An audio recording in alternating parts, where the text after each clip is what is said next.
Speaker, given the turbulence in the financial sector, my honourable friend, the Shadow Chancellor, proposed last year, and the Chancellor has since agreed, that the amount of people's bank savings protected by the government should rise from £35,000 to £50,000, and also that the system for paying out should be simpler and faster.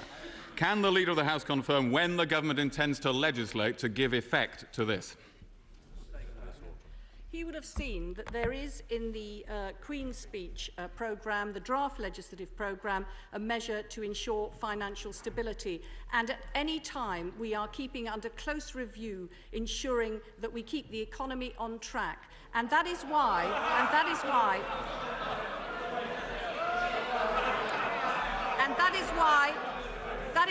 although the economic situation is tough, and though it threatens to get tougher, we will see the country through this difficult economic situation.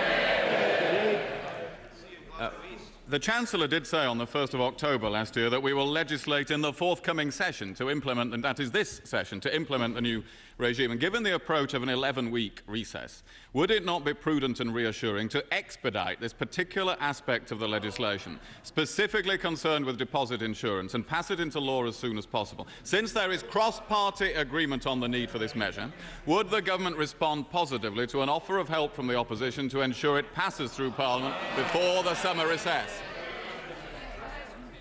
Of course, all offers of help from the opposition to get through our legislation are very welcome. And of course, he was in the cabinet under the previous Conservative government, so perhaps he knows a bit about the economy, and perhaps he will remember that when he was in the cabinet,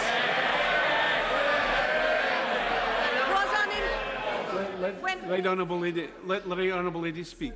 Right honourable.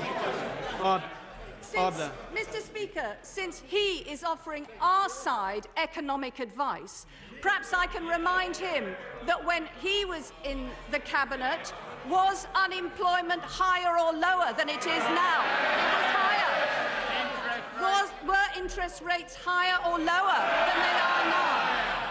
And was debt higher or lower than it is now? So I think we'll have help with our legislation from him, but we can manage without his advice. Well, Mr. Speaker, it's a great pity that she can't answer on this particular point. If she wants to be Prime Minister, she'd better start acting like one. Will she at least, since she says it is welcome, she says the offer of support from the opposition is welcome, will she at least undertake to consult her colleagues, the Chancellor and the Prime Minister when he comes back from the G8, and come back tomorrow with a full and considered response that takes into account the instability of the financial markets, the length of the recess, the widespread agreement that something needs to be done, and the duty of the government to reassure and protect the public?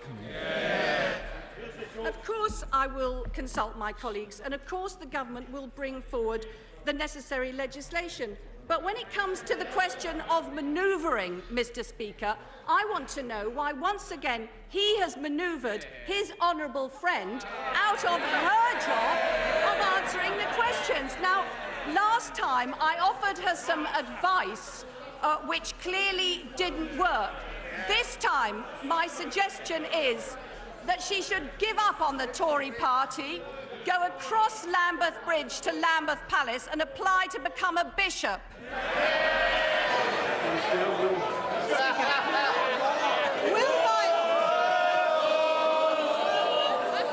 Will my right honourable friend join me in